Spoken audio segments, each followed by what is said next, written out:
Hello, everyone, and welcome to Spaceflight Now's live coverage of the latest mission from Cape Canaveral Space Force Station. I'm Will Robinson Smith, reporter for Spaceflight Now. So good to have you with us on this Saturday morning. We are broadcasting as we always do from the Spaceflight Now News Bureau here at NASA's Kennedy Space Center. Less than an hour to go to the current planned T0 liftoff time for the Falcon 9 rocket you see there, standing tall at Space Launch Complex 40 there at the Cape. For those of you who were with us earlier in the week, you'll know this is, of course, not the first time that SpaceX has attempted to launch this particular rocket on this particular mission. Following the scrub that we had on the first launch attempt, SpaceX did end up lowering the rocket at the pad to do some type of work on the vehicle, which, of course, as you can see, has now been raised upright. That happened in the latter part of Friday morning here on the East Coast. And now SpaceX is progressing towards the planned launch, weather permitting, of this Falcon 9 with just about 58 minutes left on the clock. I want to thank the little more than 400 of you who are waking up early with us on a Saturday for this mission. If you haven't already, you could do us a big favor just by clicking that like button and sharing the stream. Allow some folks to find their way into this live launch coverage.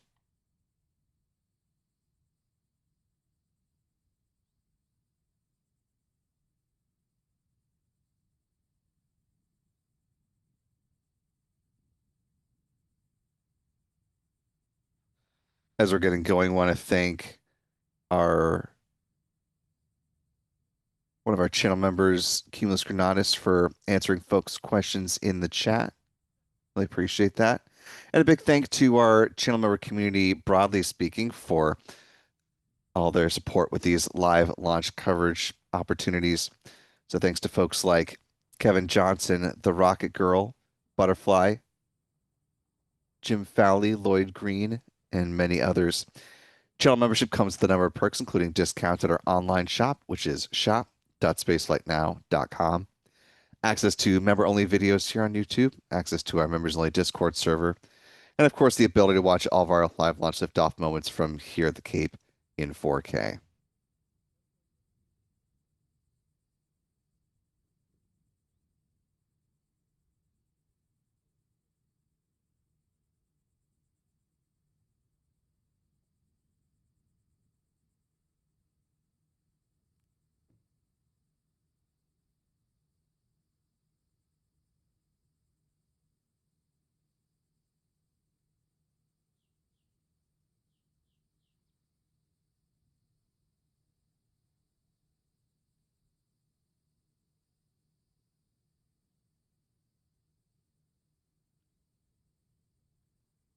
Last little bit of housekeeping at the top of the show. If you have a comment or question about this mission or other goings on in the realm of space or space flight, feel free to use the YouTube Super Chat feature. Not only will it be giving us some interesting things to talk about as we cruise on through the count, but you'll also be supporting what we do here at Spaceflight Now, and that, my friends, is always greatly appreciated. The weather. It has been one of the potential sticking points for launch with this mission. Let's go ahead and talk about that now as we take a look across Florida's spaceport. You can see those pesky cumulus clouds hanging around right now, but so far things trending in an okay direction for liftoff. Coming into this launch opportunity, the 45th Weather Squadron forecast just a 40% chance for favorable weather during this launch window, citing potential concerns with cumulus clouds, anvil clouds, and the risk for lightning. On Friday, SpaceX said they were also keeping an eye on the weather. At that point, they believed the outlook was something in the realm of 35% chance for favorable weather at liftoff. Things looking okay right now as, again, SpaceX continues to progress in their countdown. Just under 55 minutes to go. As you can see from the shot, we are joined this morning by our friends Chuck and Jen Briggs with C&J Images. Our friend Pete Carstens with Max Q Productions will be joining us a little bit later on in the broadcast.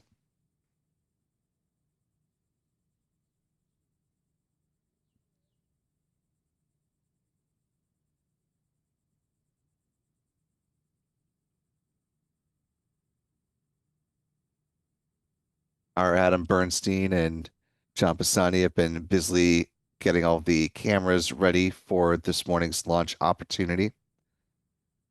If you're not following them on X, as well as our other photographer, Michael Kane, you can find them here at their handles. Adam is at Abern NYC. John is at John Pisani Photo. Michael is at MD Kane Jr. Be sure to follow Spaceflight Now, simply at Spaceflight Now. You can also find us on Threads, Blue Sky, and Facebook.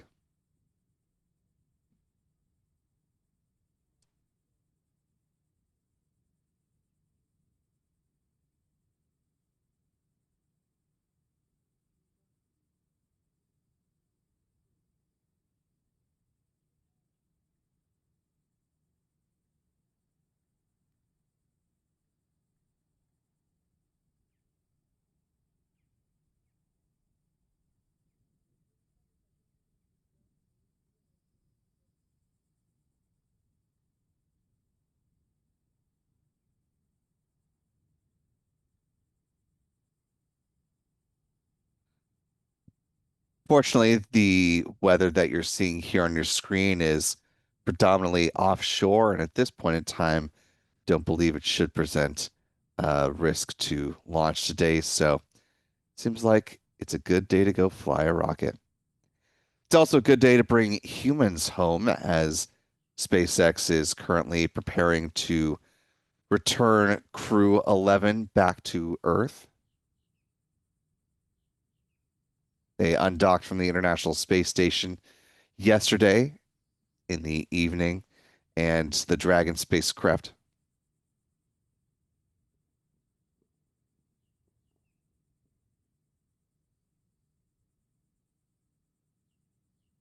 The Dragon spacecraft is currently making its way back for a splashdown just a little after, I think, 8:33 or so this morning on the West Coast.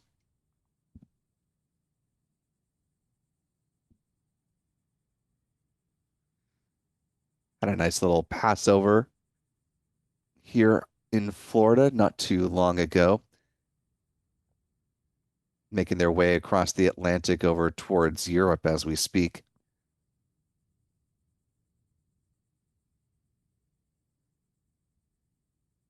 Splashdown is just almost at 8:34 a.m.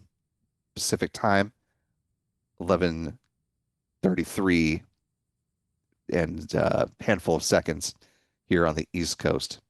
So we'll continue to monitor the progress of the return of Crew 10 on board the Dragon spacecraft known as Endurance.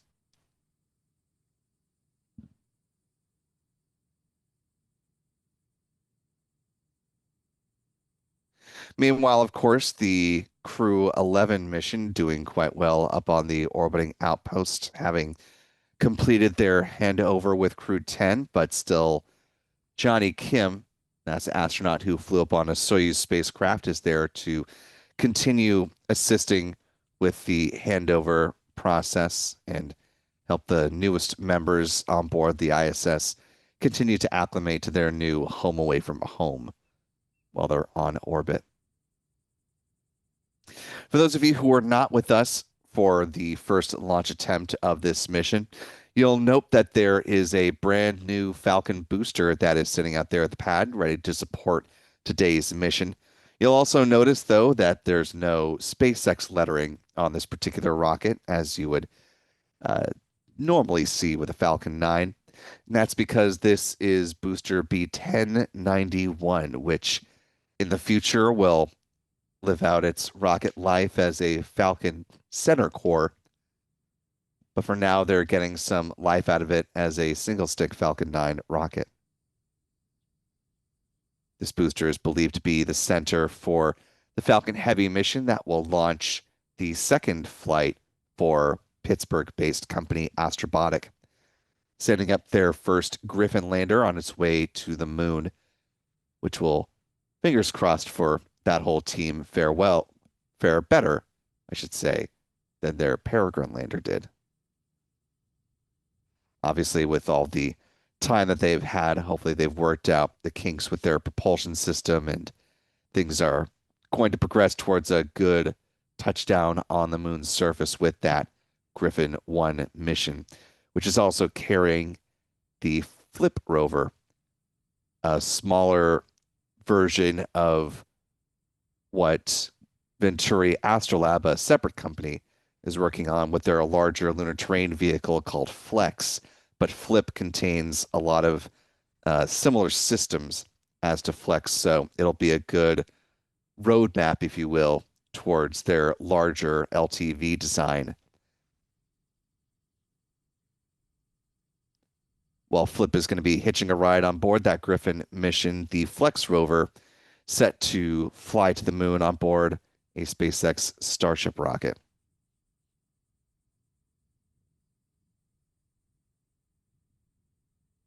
NASA is currently competing the LTV or Lunar Terrain Vehicle contract between three different companies. In addition to Venturi Astrolab out in California, you also have Lunar Outpost based in Colorado, working on their Eagle lunar terrain vehicle. And then in the Houston, Texas area, you have Intuitive Machines working on their own version of the LTV.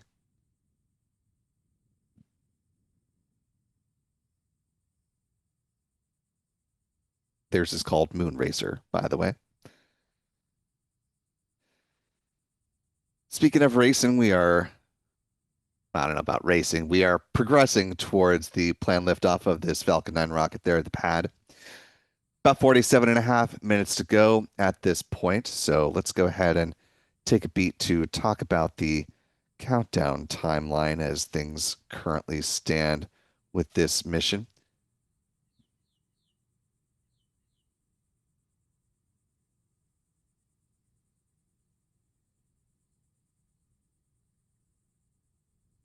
Look at the milestones ahead before SpaceX is ready to launch this Falcon 9 rocket.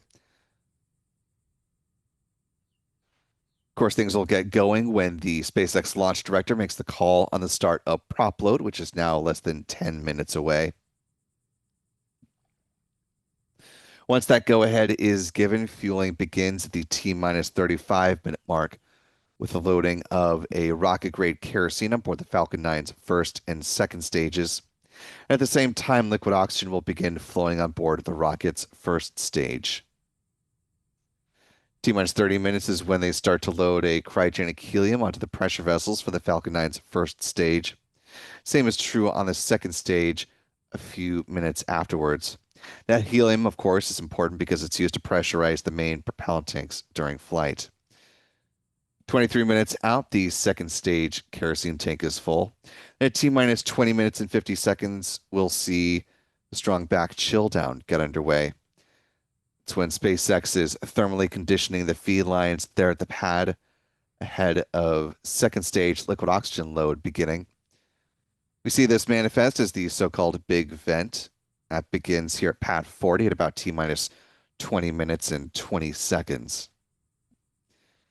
Once that vent wraps up, it sets the stage for that LOX to flow, beginning at the T-minus 16-minute mark. 7 minutes out, the engine chill begins, where SpaceX flows a small amount of liquid oxygen through the plumbing and turbo pumps, helping to protect those 9 Merlin 1D engines from the risk of thermal shock and damage during startup. 6 minutes out, the first stage kerosene tank should be full. Then at T-minus 4.5 minutes, we'll see the strong back retraction. First, the clamp arms just beneath the payload fairings will open up, and then the transporter erector, otherwise referred to as the strong back, will recline a few degrees away from the Falcon 9 rocket and stay in that position until liftoff. At that point, it'll pull back in a much more rapid fashion to clear the way for the vertical climb of that Falcon 9. 3 minutes out, the first stage liquid oxygen tank is full. Same is true on the second stage about a minute afterwards, at which point the Falcon 9 is fully loaded with 1 million pounds of propellant. In the final 60 seconds, as we hear the call that the Falcon 9 is in startup, control of the countdown is handed over from the ground sequencer to the Falcon 9's onboard flight computers, and the propellant tanks are brought up to flight pressure. SpaceX launch director will give their go for launch 45 seconds out. The engine ignition command is issued at T-minus 3 seconds, And if all 9 Merlin engines are healthy and ignite as expected, the command will be given for the hold down clamps to release the Falcon 9 rocket for a T0 liftoff. Currently targeting 9:18 a.m. Eastern for that departure. 13:18 UTC, or just shy of 44 minutes from now.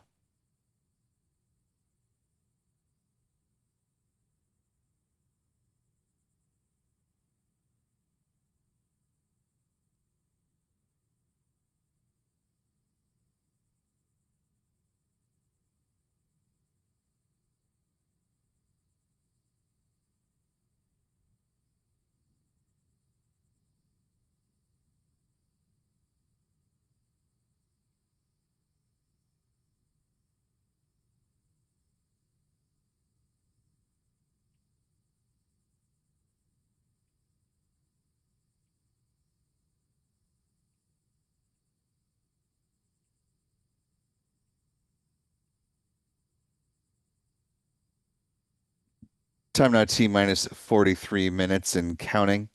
Busy time as ever at the Cape.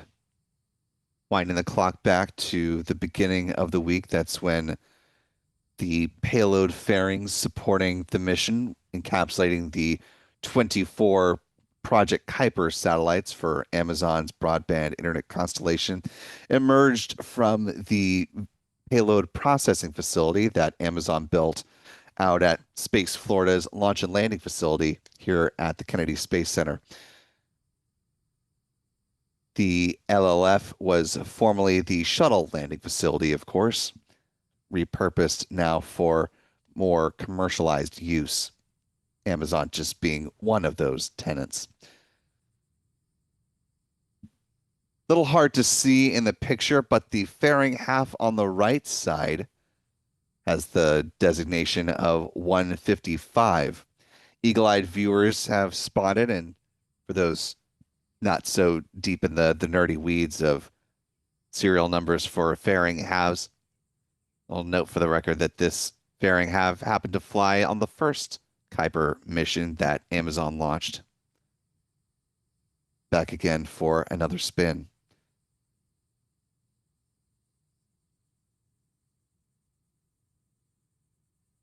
Here's another picture of the fairing rollout as shared by Amazon.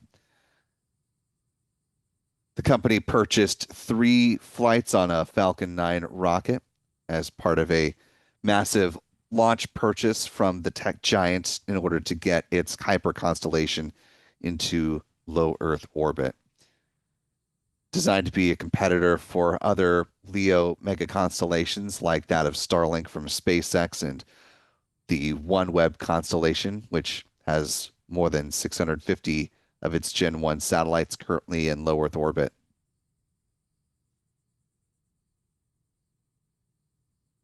As part of the requirements from the Federal Communications Commission, Amazon is supposed to have at least half of its more than 3,200 satellites up in orbit and in operation by the end of July for next year. But given the delays in vehicle debuts for the rockets that they predominantly purchased, those being the Ariane 6 from Arianespace, the Vulcan from ULA, and New Glenn from Blue Origin, Amazon may file a waiver or file for a request for a waiver for that deadline. We'll have to wait and see how the rest of this year unfolds. Going to be a busy time, of course, for ULA, one of the main companies that is set to fly the Kuiper satellites. Amazon bought 9 flights on board an Atlas V rocket. So far, it has used 3 of those, 2 for operational flights of its constellation, and 1 back in 2023 that flew the proto-flight mission, which consisted of a pair of simulator Kuiper satellites to test some of their systems out as they finalized their development. 38 missions are scheduled for the Vulcan rocket, though ULA's been busily building out its infrastructure at Space Launch Complex 40 in order to accommodate the increase in launch cadence for ULA to allow for Vulcan to fly.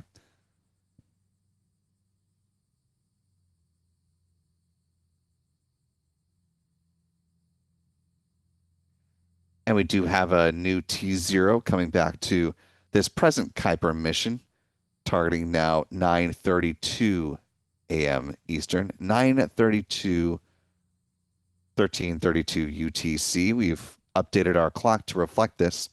Now back to T minus 52 minutes and 32 seconds.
Time now T minus 47 minutes, 51 seconds and counting.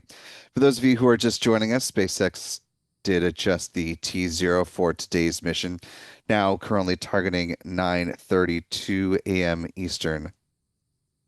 9:32 a.m. Eastern for the launch of the KFO2 mission.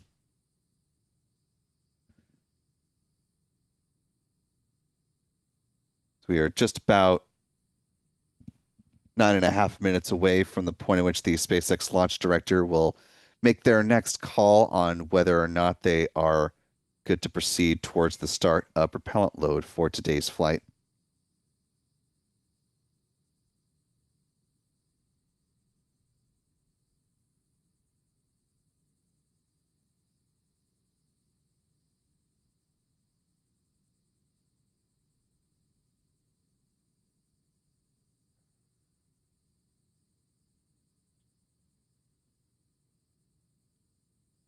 While we do have some launch delays, we have the benefit of enjoying some of the marine life here on Florida's Space Coast. If we can go back to this, please.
And we do have a new T0 for you, looking at 9:45 now, 9:45 a.m. Eastern,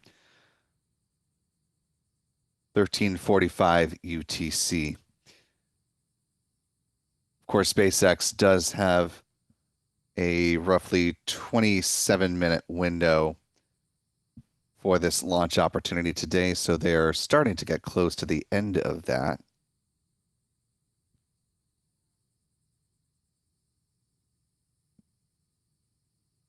With these adjustments, SpaceX not announcing the reason for the delay, if it's being driven by additional issues with the rocket or if this is at all connected to some of the offshore weather.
Time now currently T minus 50 minutes, 11 seconds and counting. Once again, for those who may just be joining us, SpaceX has pushed back the T0 once again, currently targeting 9:45 a.m. Eastern, 13:45 UTC for those around the world. This will be the end of the window of the 27-minute long window that SpaceX has available to them. Not entirely clear if they're unable to launch today, what their next opportunity would be if they do have the range on Sunday, August 10th. If that is the case, as of the most recent weather forecast, the 45th Weather Squadron forecast a 50% chance for favorable weather in a 24-hour backup opportunity to this one currently. Same conditions are still of concern. The cumulus cloud rule, the anvil rule, and lightning as well, all still at work if they are unable to launch today and if Sunday is the next opportunity that is available to them.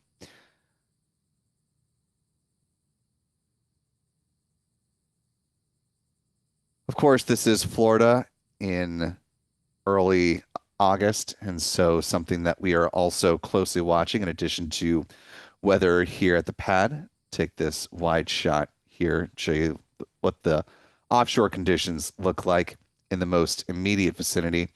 We were also looking further afar, keeping an eye on the Atlantic, as you can see with the 7-day tropical weather outlook. The Hurricane Center is also watching a potential formation that is at present still making a beeline toward us here in the United States. National Hurricane Center notes that, and I'll just quote them here, quote, the tropical wave that just emerged off the coast of Africa now has a medium chance of formation within 7 days as it moves westward across the tropical Atlantic. And the National Hurricane Center will update this every 6 hours at hurricanes.gov.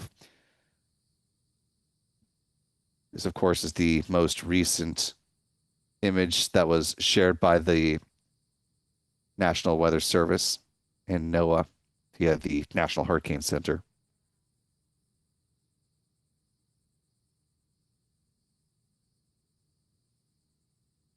A number of missions are on tap for this coming week. We'll see where this Kuiper mission falls if it is able to launch today. Hopefully, that'll allow things to keep progressing here at Pad 40. Meanwhile, over at Slick 41, ULA is preparing for the launch of its first Vulcan rocket that will fly a national security mission.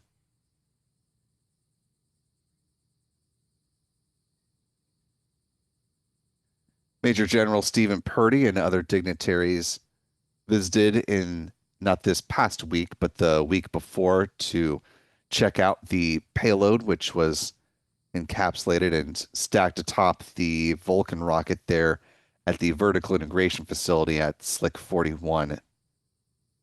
You can see the logo for the mission, which is designated USSF 106. You can read a little bit more about the rocket and the future for Vulcan on our website right now, spaceflightnow.com. We should be learning more about the mission specifically during an update at the beginning of next week.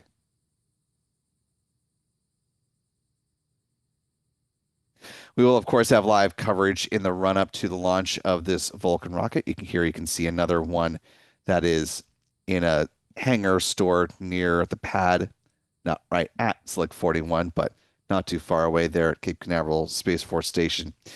Following the launch of SF-106, the next national security flight for Vulcan presumably would be using this Vulcan rocket you see here. That would be flying the USSF 87 mission. During a briefing with reporters on Thursday, ULA President and CEO Tory Bruno noted, though, that Depending on the timing of the SF-87 flight, they may pivot back and fly a couple of Atlas missions in the interim.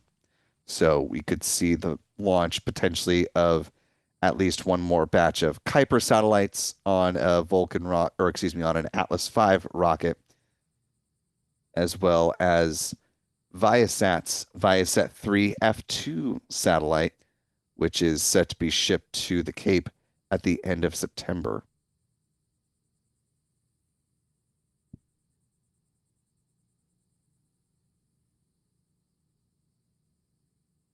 There are just 13 Atlas V rockets left to fly. Most of those are set aside for the Kuiper constellation, but you also have six remaining for the Boeing Starliner spacecraft. And then, of course, the one for Viasat. Taking a look at some more weather data, if we can pull this over into the broadcast. Thank you, John. Seeing those clouds bubbling up offshore, as we mentioned, most of the activity is offshore today. And the Falcon 9 rocket, once it is cleared to fly, will head up on a northeasterly trajectory, flying along the east coast of the United States once it does leave the pad.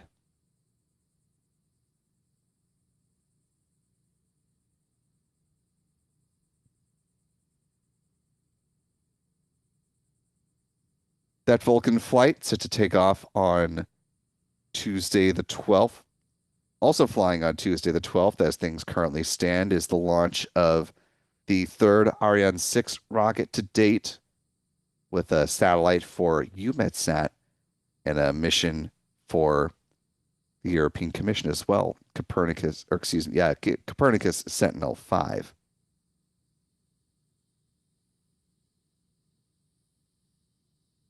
A mix of Starlinks in there as well. We'll have to wait and see how everything shakes out, though, of course. Need to clear the pad here at 40 before this next Starlink mission can fly.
Time now T minus 41 minutes, 35 seconds and counting.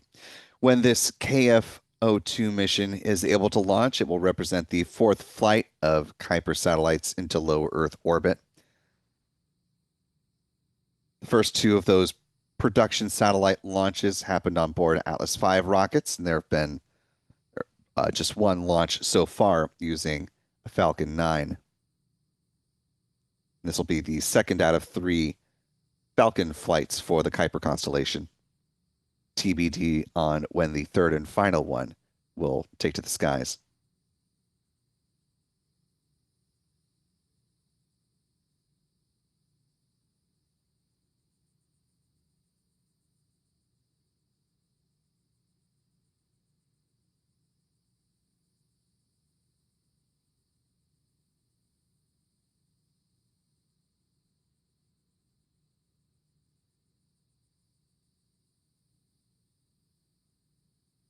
Right now, we've got about 2 minutes to go before the SpaceX launch director nominally is set to make the call on the start of prop load for today's flight. So we should have an answer relatively soon as to whether or not they will be going for it today or if they have to stop down and pivot once again to another backup opportunity.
Time now T minus 37 minutes, 22 seconds and counting.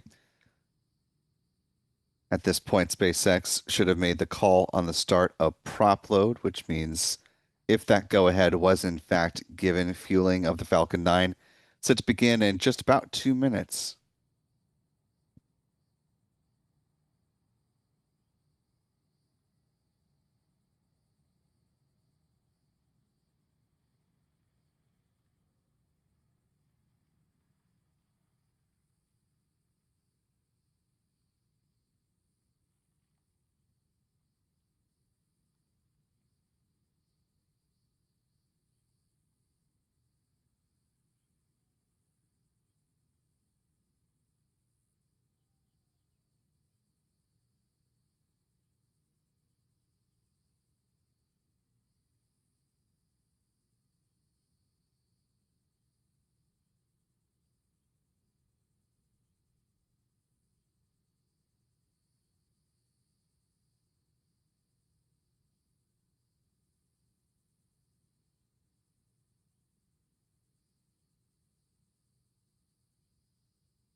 With less than 35 minutes left on the clock at this point, assuming that SpaceX did in fact give the go-ahead for the start of fueling, tanking is now underway. And so we're going to be keeping a close eye on the base of the rocket to see if we can determine signs of fueling if we don't hear from SpaceX in the interim.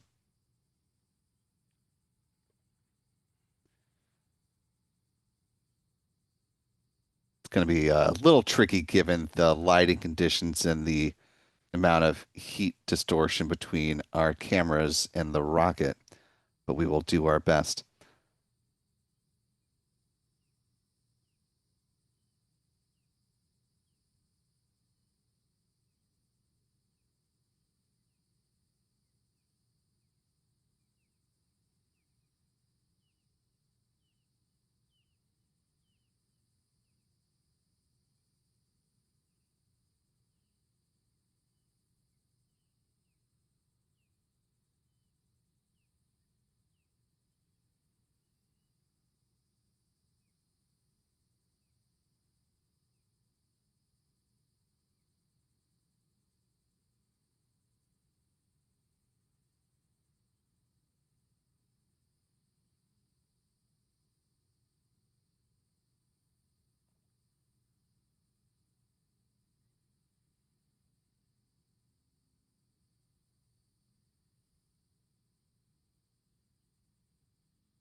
Little hard to make out, but we are starting to see some wisps of vapor, indicating that SpaceX is in fact flowing liquid oxygen on board the Falcon 9 first stage. At the same time, RP-1, that rocket-grade kerosene, is now also being loaded on board the rocket's first and second stages.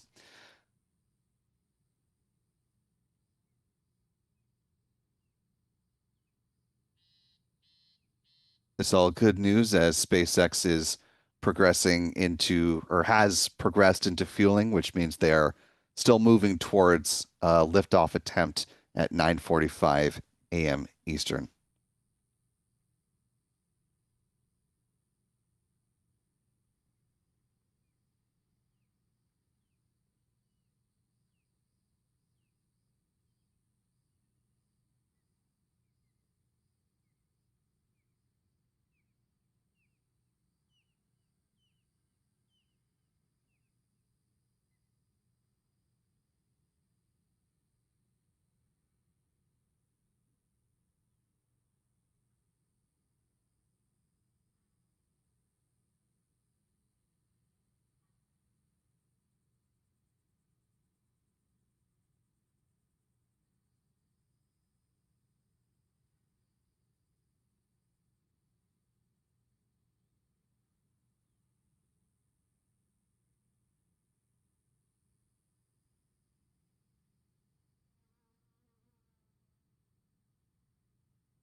Time now, T minus 27 minutes, 38 seconds and counting.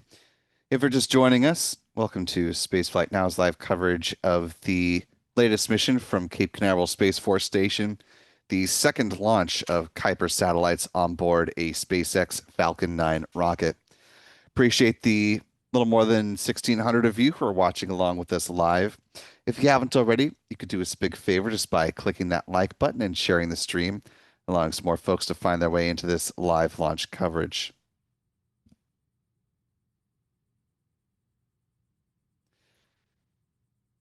As we continue to keep an eye on the weather, SpaceX, of course, is pressing forward with a launch attempt for its Falcon 9 rocket coming up in just under 27 minutes from now, which is the end of the 27-minute long window that they had available to them to move that T0. While we haven't seen deployment of Kuiper satellites from a Falcon rocket before, we did get a chance to view after the fact this video that was shared by Amazon showing the deployment of its 27 Kuiper satellites that flew on the first flight with an Atlas rocket. So deployment, unfortunately, happening in orbital nighttime, so not the clearest view of those Kuiper satellites, but our first unobstructed view, again, ignoring the lighting conditions, but our first unobstructed view of the Kuiper satellites as they began to start their deployment sequence. There are 24 of these Kuiper satellites that are flying on the Falcon 9 rocket, both today as well as the first time that SpaceX launched a batch of these satellites.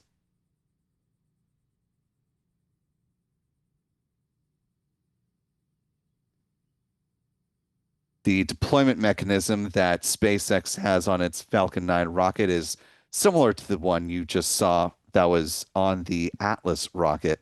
Here's what the empty rack looks like on a SpaceX Falcon 9.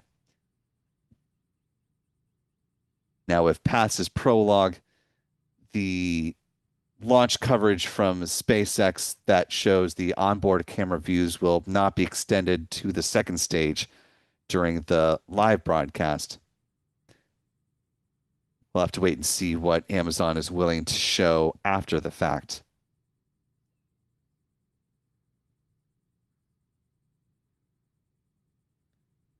No booster history to talk about with today's mission. This is B-1091, which is flying, of course, right now as a Falcon 9 rocket, but will eventually make its way to becoming a Falcon Heavy Center Core booster, which is why you don't see the typical SpaceX lettering on board this particular stick. It will fly at least this one mission before it is reconfigured to be a Falcon Heavy component, more than likely in support of Astrobotic's Griffin 1 mission to the moon.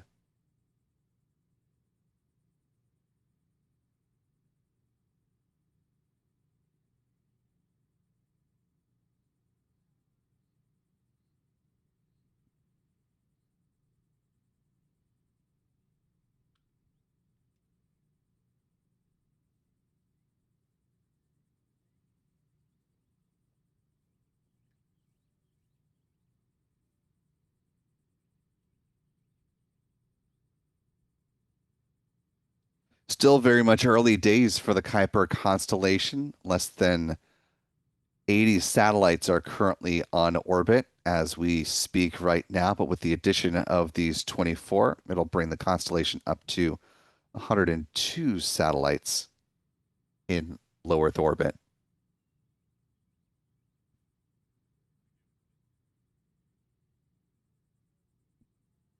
That lack of on-orbit infrastructure, though, is not stopping them from already beginning to secure some contracts.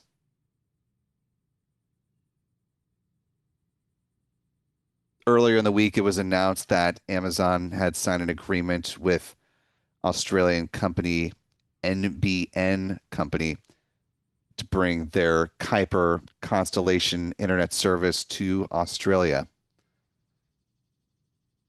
This was one of the images shared by Project Kuiper from Amazon in its announcement of the rollout.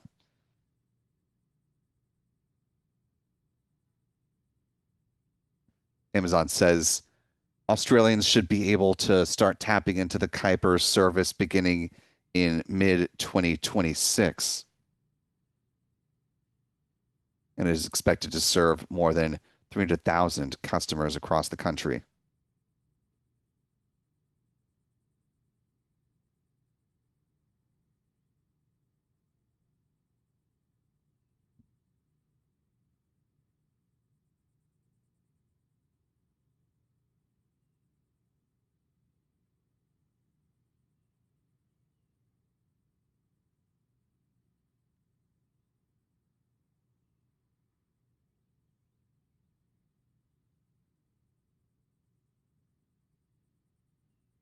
Currently T minus 21 minutes, 34 seconds and counting.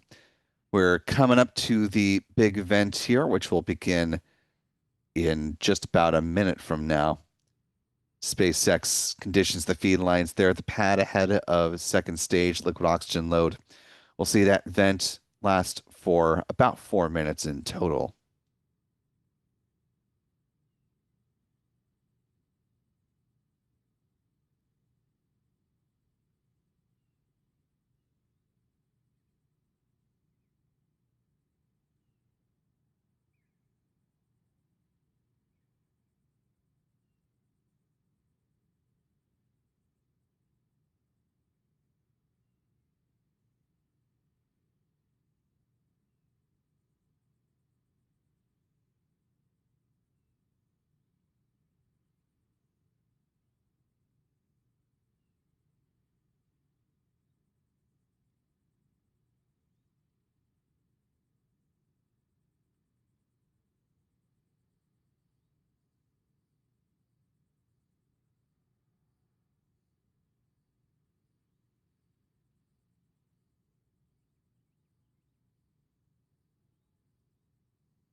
And as you can see, the big vent is now underway. Again, this venting will last about 4 minutes in total, setting up for the start of second stage liquid oxygen load to begin at about T minus 16 minutes.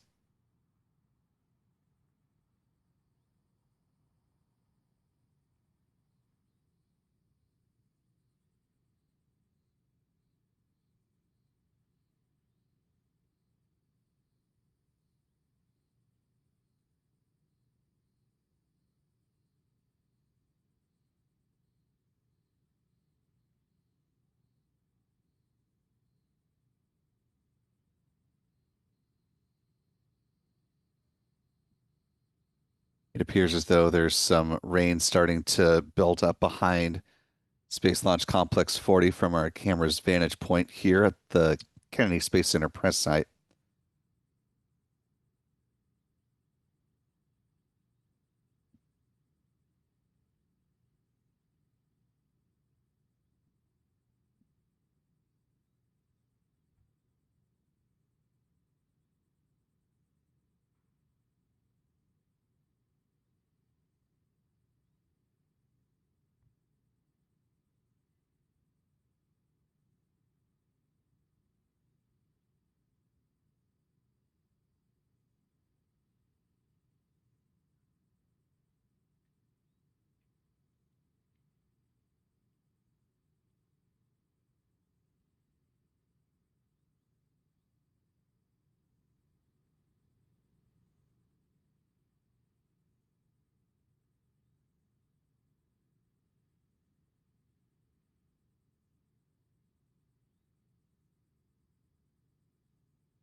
Just under 17 minutes to go on the countdown. About 15 seconds left on this big vent.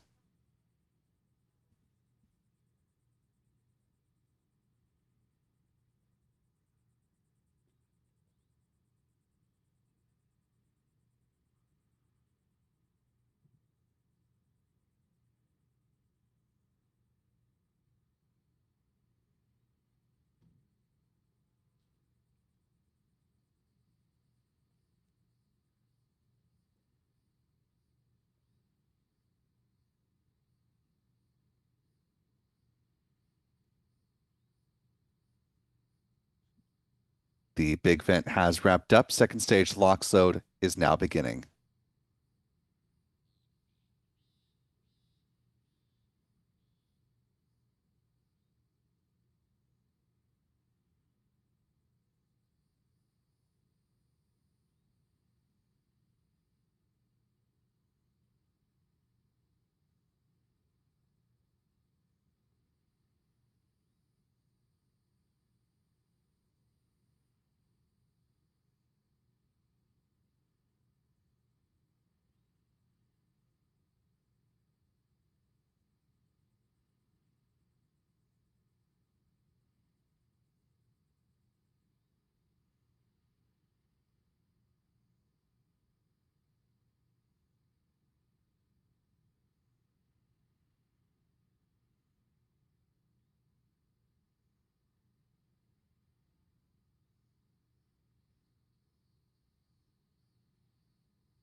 Time now T minus 12 minutes, 39 seconds and counting as we continue to watch the weather appear to potentially be deteriorating. SpaceX continuing on with the fueling of its Falcon 9 rocket. Let's go ahead and learn a little bit more about the Project Kuiper constellation with this video courtesy of Amazon, but stripped of the music to not incur the wrath of YouTube and a potential copyright strike. You can think of Project Kuiper as a three-part system: the satellite constellation, the customer terminal, and just as critically, the ground network and software that ultimately deliver connectivity. We have set out to design the most advanced satellite network ever built. And we have created the whole thing in-house at Amazon. You need just about every technology area to contribute to build the satellite, the propulsion system, the solar arrays, the silicon, the phased array antennas, the optical inter-satellite links. The team has to be innovative, agile, resilient as we're moving very, very fast. Building, testing, developing in-house has been an extraordinary ingredient. When we first proposed Project Kuiper internally, one of the first questions was, can you produce an affordable customer terminal? We knew that was going to be the linchpin of our system. The big breakthrough for us was combining transmit and receive antennas into a single aperture. No one had ever done this in the Ka-band. That let us pack a ton of performance into a really compact, really low-cost design. We're going to build tens of millions of these antennas, and we are well on our way. The design is done. We're now in the factory manufacturing it. We talk about the satellites in constellation, but Kuiper is a satellite constellation being operated as a network across hundreds of ground gateway terminals. Our ground network is spread out all over the world, and each site connects back to AWS. We already have a bunch of these sites installed everywhere from Australia to Germany, and more of them are coming online every month.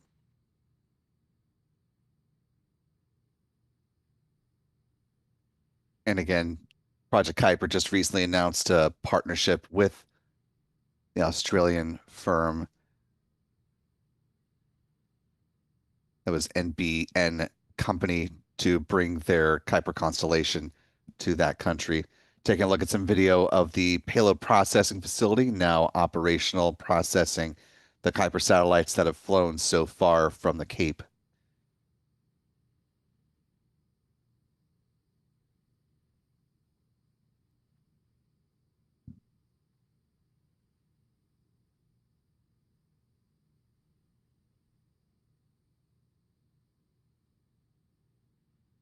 Now T-minus 9 minutes, 27 seconds and counting.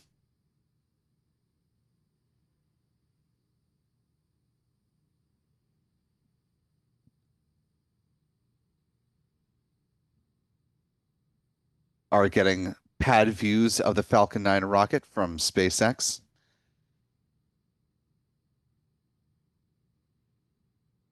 As a quick bit of housekeeping, you'll note the clock in the upper right-hand corner of the screen is a little bit ahead of what you're seeing from SpaceX in the big box. Reason for that is our clock is in real time. What you're seeing from SpaceX is coming in on a slight delay. So as long as we have tracking views with our own cameras of the Falcon 9, we'll be making calls based off of real-time events.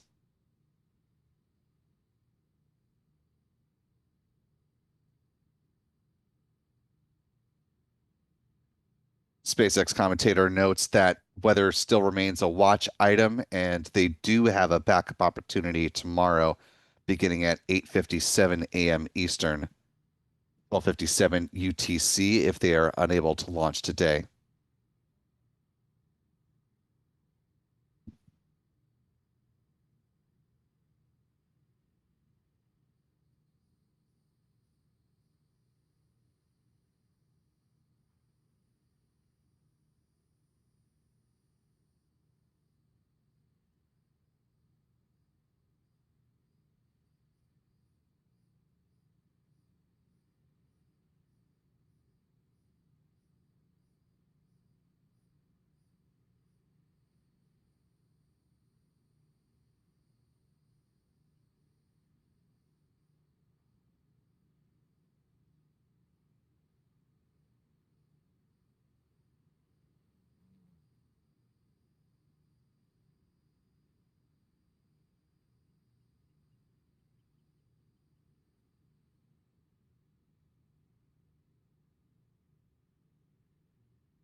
Time now T-minus 7 minutes and counting.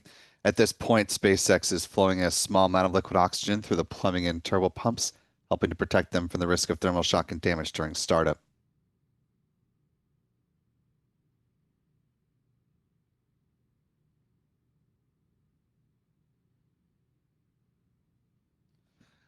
With less than 7 minutes to go, again, weather still a watch item.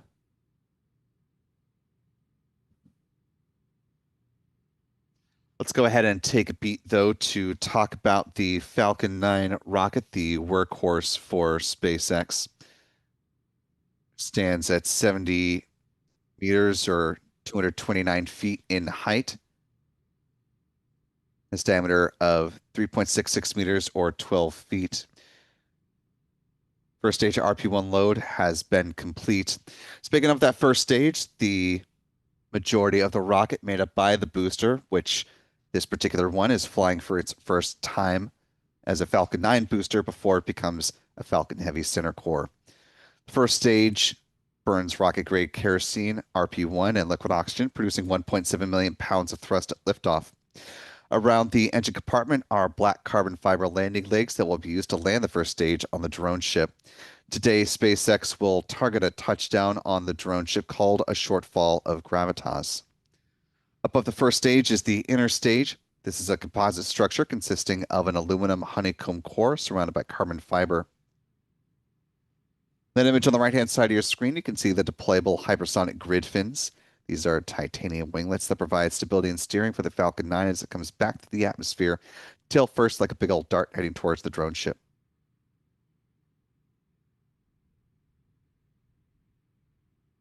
At the top of the inner stage are 3 mechanical latches that attach the vehicle's second stage.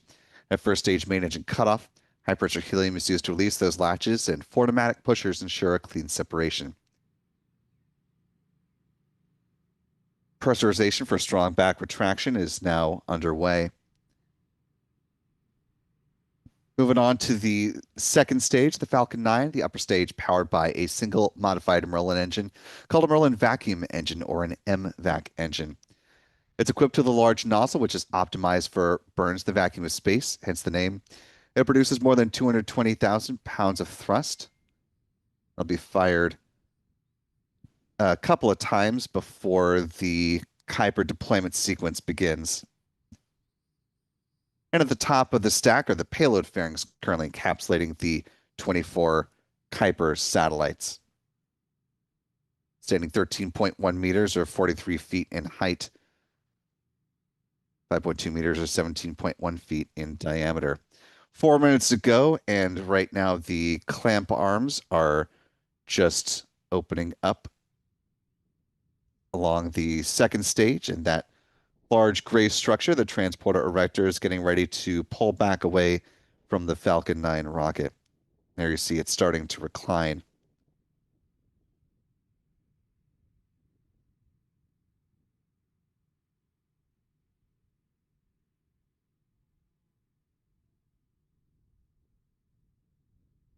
Just about 3.5 minutes to go with this mission. Appreciate the more than 4,200 of you who are watching along with us live. If you haven't already, you could do us a big favor just by clicking that like button and sharing the stream, allowing some more folks to find their way into this live launch coverage.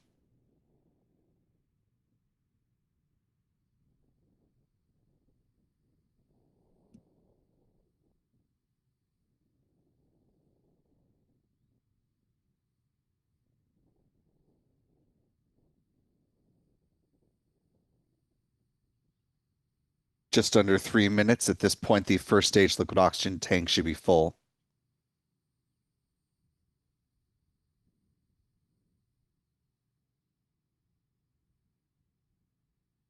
Third confirmation of stage 1 LOX load.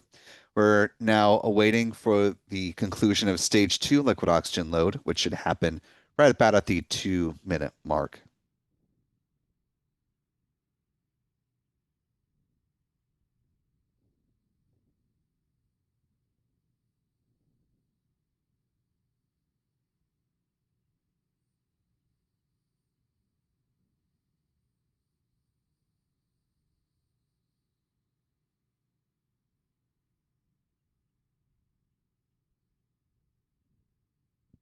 T-minus 2 minutes and counting. Second stage LOX load is complete. The Falcon 9 is now fully loaded with 1 million pounds of propellant. Coming up next, as you're starting to see, is the ground gas closeouts, the release of liquid oxygen ahead of liftoff.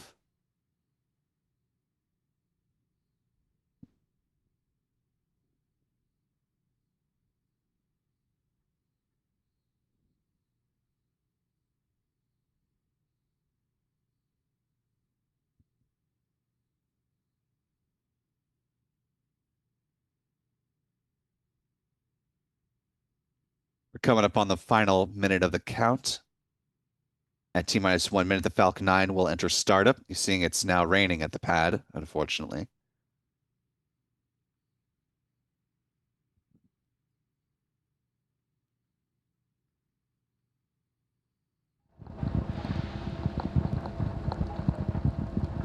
Falcon 9 is in startup.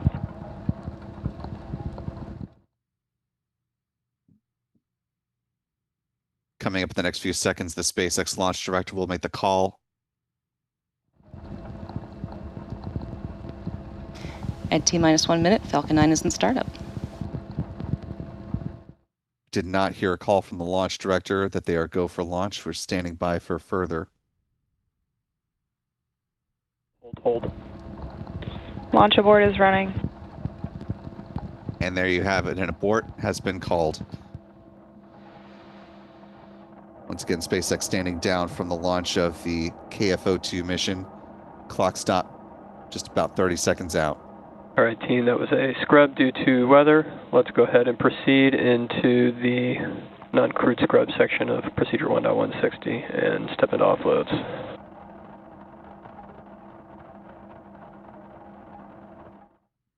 And with rain falling all around the rocket, it is not terribly shocking that they did ultimately call a scrub due to weather.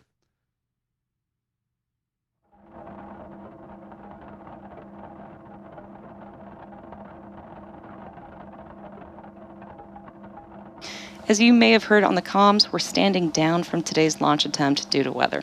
The vehicle and payload remain in good health, and our next launch opportunity is tomorrow at 8:57 a.m. Eastern Time. Stay tuned this morning for the splash. So unfortunately, with the scrub today, that means, of course, as you just heard, the next launch attempt is coming up tomorrow morning with a window that opens up at 8:57 a.m. Eastern, 12:57 UTC. As of the last issued forecast from the 45th Weather Squadron that was published on Friday, there is a coin toss as far as the weather is concerned. 50% chance for violating weather also means 50% favorable weather. Same conditions still apply. The cumulus clouds, anvil clouds, lightning, all still factors in a launch opportunity tomorrow. With a scrub today, the 45th Weather Squadron will at some point issue a new weather forecast. And of course, you can head over to our website, spaceflightnow.com, for the very latest on that weather outlook once it is issued.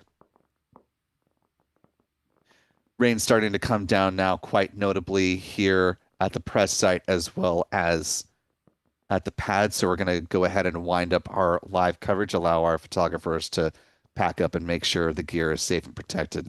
I want to thank our friends Chuck and Jen with C&J Images, to Pete Carsons with Max Q Productions. Thanks to our photography team, who's now going to be doing a little bit of sprinting to make sure all the cameras are safe. Thanks to our editor, Stephen Young, for running the technical operations of the broadcast, and to you for watching wherever you have been checking this out. We'll have monitoring coverage of the return and splashdown of Crew 10 over on our 24/7 live stream, Launchpad Live, here on YouTube. So if you'd like to go ahead, keep tabs on that, you can watch it over there.